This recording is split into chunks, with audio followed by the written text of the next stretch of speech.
Hey there, I popped over to the house this afternoon because I'm trying to make some decisions about the back door and the front door. So I thought I'd walk you through my thought process and hopefully I will gain some clarity as we walk through this together.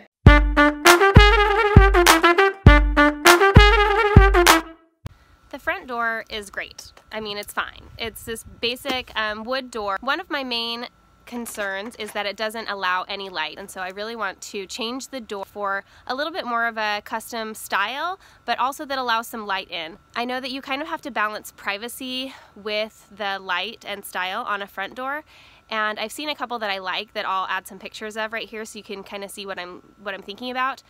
In our house in Texas, the front door was solid wood like this, and it was the one thing that I consistently hoped to change, and we didn't end up changing it before we moved. So with this remodel that we're doing here, I thought we definitely are gonna start out with the door that I love. From where you stand on the sidewalk, I don't feel like privacy of people just walking by and looking in is gonna be a big issue. I'm this far down and away from the house when I am just walking on the sidewalk. So I think that I can go with like a half-light door and not worry too much about people peeping in.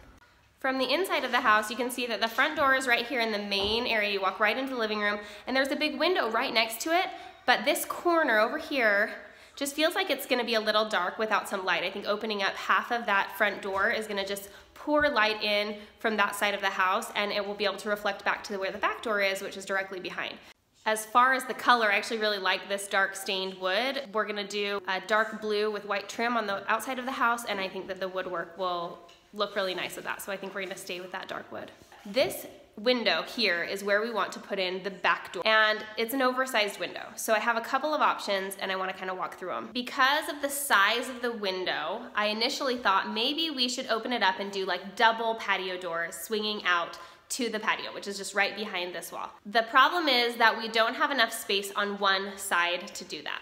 You can see when I'm this close to the window that directly on the right side of the window is the bedroom that's behind here. I do have room on this side that I can open up, but it's not a whole lot. I liked the idea of doing a big oversized door, but there's a few problems. What an oversized patio door would do if it was a full light is allow all of that light to come in. However, a door would be 44 inches by about 85 inches. It's a super big door. All of that is just extra weight pulling on the hinges and pulling on the framing. Because the room is not very big and the house overall is not very big, having a giant back door might just seem a little bit off.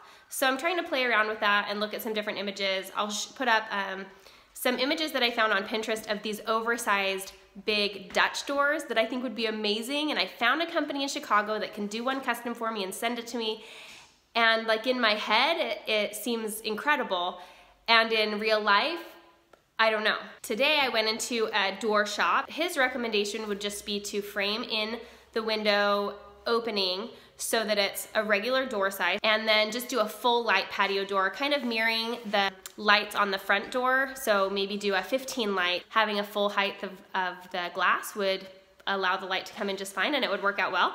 These are the things that keep me up at night right now. One other thing I've considered is to go ahead and add a small window right here. It would be right above what actually will be a dog door right there, and then the countertop of the kitchen will come in there, and so I think that it would add extra light.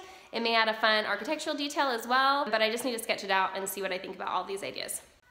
I just measured the window, and after measuring it out and measuring 36 inches against the same space, I feel like it won't make that big of an impact to bring it in a little bit and use a standard size patio door. So the question is, if a tall, skinnier door helps with how the room feels bigger than a short, well, I guess it'd be a tall, wider door that just takes up more space across the wall. This is the point where I just like sit and stare at it and think about it. And then, I'm not kidding, literally as I'm sitting here thinking, pondering, I pull open Instagram, and the first image I see is some of my favorite interior designers standing in the doorway of their new storefront, and they have an oversized Dutch door, 9 light, that is gorgeous. And I don't know, is that fate? This vlog today is not going to be wrapped up and tied with a bow because I have yet to order my doors. I've yet to even make a decision, but I just wanted to walk you through some of the process, some of the things that I think about as I'm making these decisions, and I'll be excited to check back in with you in another week or two when I have ordered something and made a decision and we start to get these doors in the space, maybe when we've started to do something about all of this too. It's going to come along. I want to tell you thank you for following along and hanging out with me while I make these sorts of decisions, and go ahead and subscribe if you want to see more as we go throughout the process of decorating, designing, and remodeling this house in Richmond, Virginia for our family of 5. We'll see you later.